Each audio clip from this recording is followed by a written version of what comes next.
Hey guys, what's up? Welcome back to my channel. I hope you guys are having an amazing day, and here we are back with another architecture video. Now, I did take a little bit of a break, so I thought we'd come back and do my final submission walkthrough. This was my final project I ever did in university, and I'm just going to be doing a quick walkthrough showing you guys the project and how I interpreted the brief. Now, really quickly, I know there are two types of people watching this video. You've got the guys that are actual architecture students and people that are just interested or like watching the content. Because of this, I'm going to be doing two separate videos. This video you're watching will be the basic overview, and then I'll be doing another video which will probably be released a week after this one, and that will be an in-depth review explaining my thought processes and how I would change all of the different bits just to try increase my mark or make it more legible or flow better. So if you do want to check out that, I will leave it linked in a card at the end of the video, but let's get into this one. So starting off here, we've got my front cover. What we've got is we have a sketch I've done of the final design, and then as you can see on this background, I've made a kind of pattern out of scanning some of my traces, sketches during the design process. I've used it as kind of a design accent throughout the project.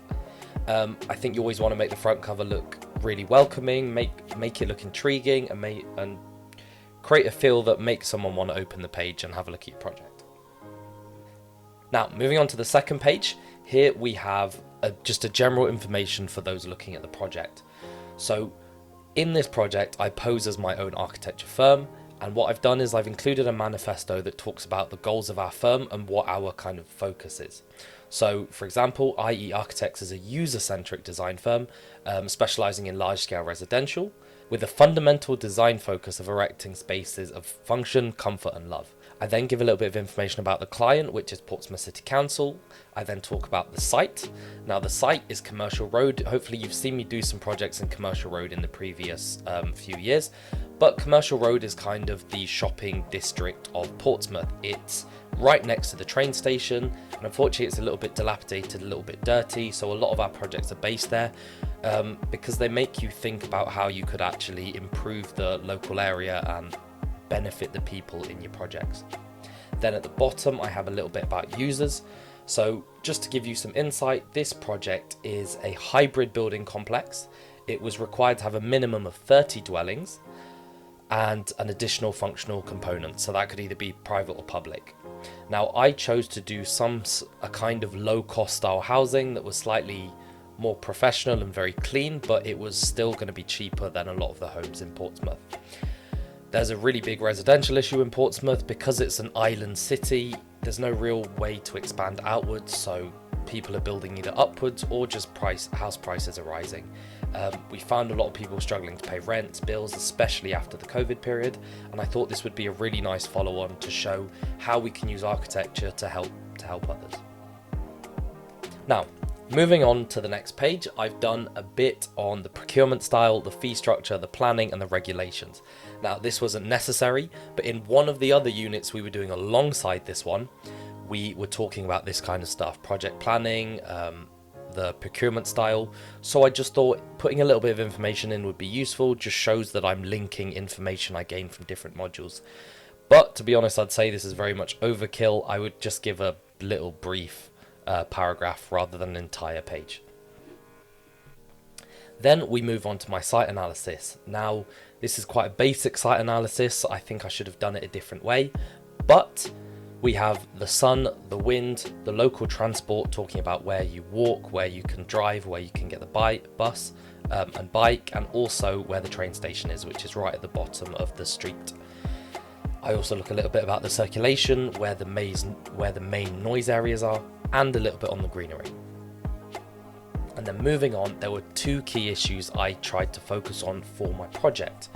These were the lack of diversity. So if you look at the shop usage, they're all very similar colors. There's a lot of home stores, clothing. And then if you see the gray, a lot of the stores are actually, closed, run down or to let. So they're completely unused. There's loads of space on the street, and I will be using the plot of a recent Debenhams that's closed. It's massive and it's just taking up a lot of space. Another thing I wanted to address was the crime.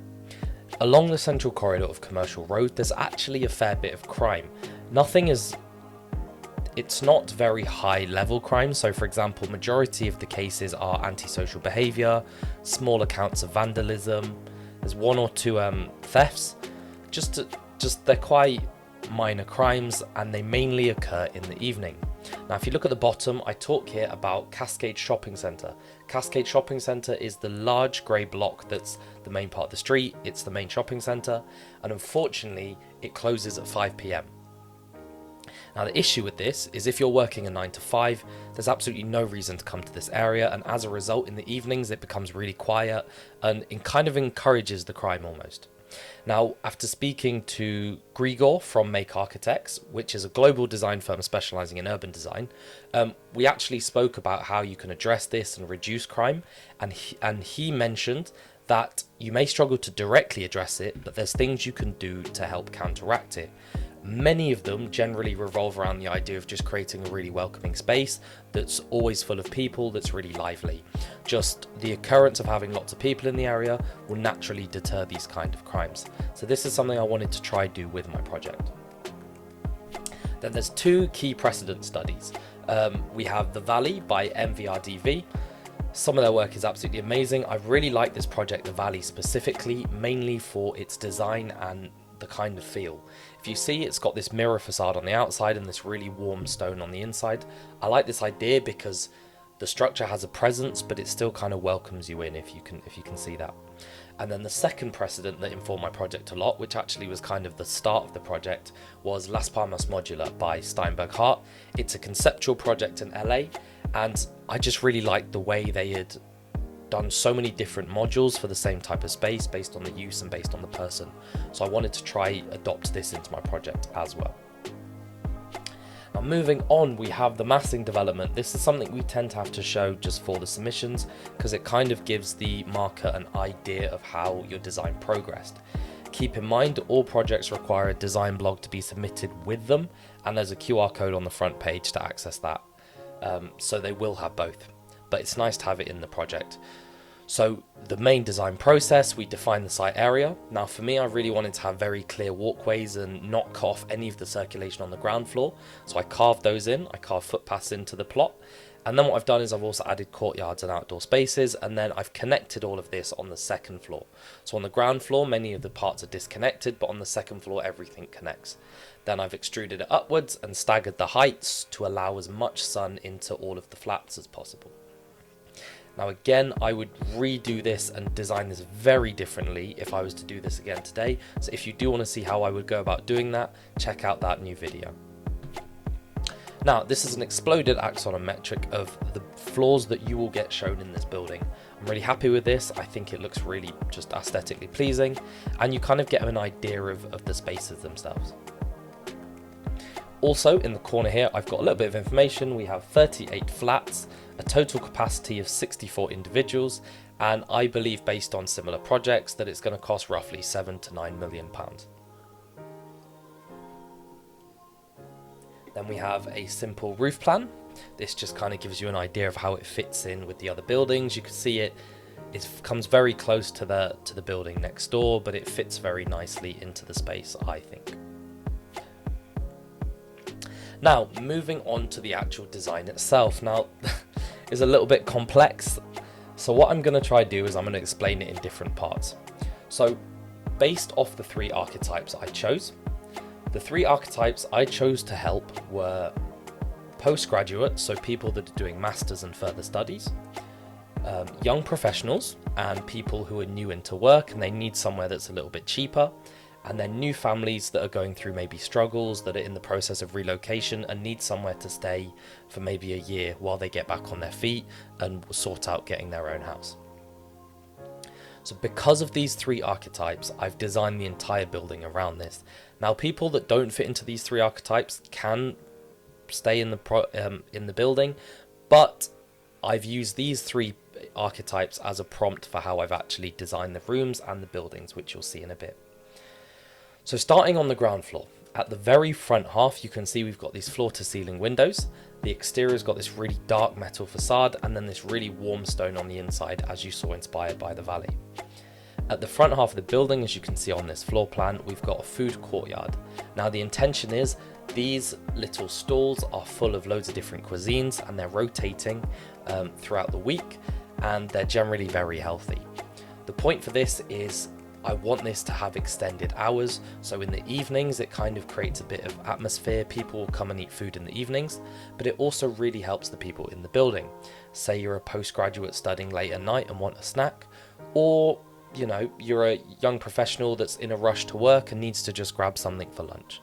It will give you a healthy option to try loads of different cuisines, and it will also be available to the public, the front half of the building. And then as you can see here, we have a courtyard behind it, and connected to the food courtyard bit, we also have several toilets. Now on the back side, we have a separate compartment that's not connected. It does have doors, but it's its own room. This is a quiet space. This is a space in which you can go read a book, work on your laptop. The whole point is it's a quiet working space, somewhere you can relax. And then on the back side of the building, you have a small reception area, as you can see, number 5. You have an outdoor courtyard, number 2, and then you have these 2 flats, which you can see counted by number 4. And what these are is these are rentable for family members. So say you are a new family and you have some other family that wants to come visit, they can rent out one of these flats for the night. They're very generic, but it will give them a place they can stay and be in close proximity to whoever they're visiting. Now, as you can see by the diagram in the corner, one of the key things I wanted to maintain, as I said, was I want there to be clear walkways and clear transport routes throughout the building. So the reason for separating this is it allows me to create private and public areas, but it also allows me to maintain easy footpath and encourage walking all around the building. Now here we can see a render of that courtyard, just to give you a little bit of an idea of the space and feel. Now at the bottom you can see this programmatic diagram. So at the front of the food court you've got toilets. The food court is a double height space, so it takes up 2 floors, and the toilets only take up 1 floor. Above that you'll see that the space is used differently, which we'll see on the next page, and then you can see at the back of the building you have that quiet space. Now moving on to the next page, here you can see a render of that quiet space in the back, and just through the glass you can kind of see the courtyard and the windows for the food court. Now moving on to this second floor, above the quiet space we have a office space. Now this will have standalone computers that you can go work at. There's even a small little library in there, and then there is a glass balcony overlooking the downstairs. This creates a kind of airy and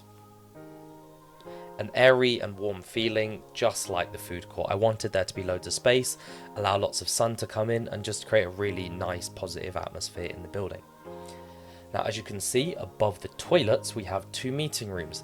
These meeting rooms are sound insulated, so it'll allow people who have meetings to see over the food court area, but they won't get any noise distraction. Now on the back of the building you can see the first part of the dwellings that are actually for residents. So we have some flats designed for postgraduates on the lower floors because they're quite small, and the point of this design is that it is absolutely impossible to get from the residential side into that office space side. If you see, the walls are closed off, and the point is if you live in this part of the building you would enter in that reception area on the back half of the building anyway. So moving on to the next page, you can see I've also added a rooftop courtyard. The reason for this, if you saw in my site plan, there's very little greenery, so I wanted to add a bit more greenery into the project. This also acts as a public space, but it's kind of quiet and it's more designed for people living in the building rather than the general public. Now on this floor we also start to see some introduction of the young professional flats. The young professional flats are 2 beds and they're designed for young professionals to share. We'll see this a little bit more in depth at the end. Now again, for this page we just have more residential. Unfortunately I think the diagrams are a little bit plain. They could have done with a bit more detail, or you know, something to make them a bit more interesting. This floor just has more flats on it, and it has 1 public small courtyard and 1 private one, which is for one of the flats that are rented. And then moving on to the next page, We go further up the building, there's not too much detail now. What we find is this little diagram, and the point of this is I wanted the noise to decrease as you move up the structure. So the reason for this, majority of the postgraduate flats are on the lower floors. This is because postgraduates generally have different time rhythms, and often many students like to work very late at night or early in the morning, and I didn't want them disturbing, say, the family members that may have work at 9 to 5. So they're on the lower floors. And then what happens is on the middle floors you see more of the young professional flats. Hopefully they'll be a little bit quieter, more based around a 9 to 5 work schedule. And then on the higher floors you'll have the flats for new families. So here we have the individual postgraduate flat. It's very simple, very basic. You have a large communal space with a kitchen in and a large dining table that can double as a kind of workspace desk. It's got a large balcony, and then they've also got a bedroom with a built-in wardrobe, another balcony, and then a small bathroom, small toilet. Now, as I mentioned, the young professional rooms have 2 bedrooms. The point of this is if you're a young professional, you're trying to save a bit of money, sharing a flat with someone means that you can reduce your cost of living. So in this example, it is mirrored in half. You both have 1 bedroom, a built-in wardrobe and an ensuite, and then they share a communal space with kind of a sofa in and an eating space. And then finally, for the new families, what they have is they have a room for the parents. This has simply got a bed in it, it's got a walk-in wardrobe and an ensuite.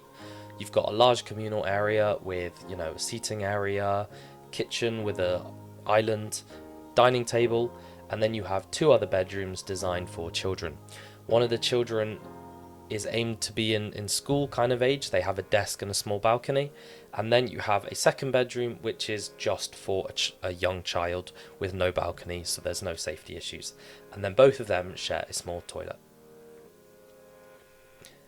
Then finally, on this page, we have a photo of a 3D printed model, 1:200 scale. So this model was pretty big. Fortunately, the scaffolding didn't clean up too well, so I tried to edit it and make it look nice. And then on top of that, we have my sketch of the building, which you see on the front page. And guys, that is absolutely everything for my final submission. Let me know in the comments what you think about it. What would you change?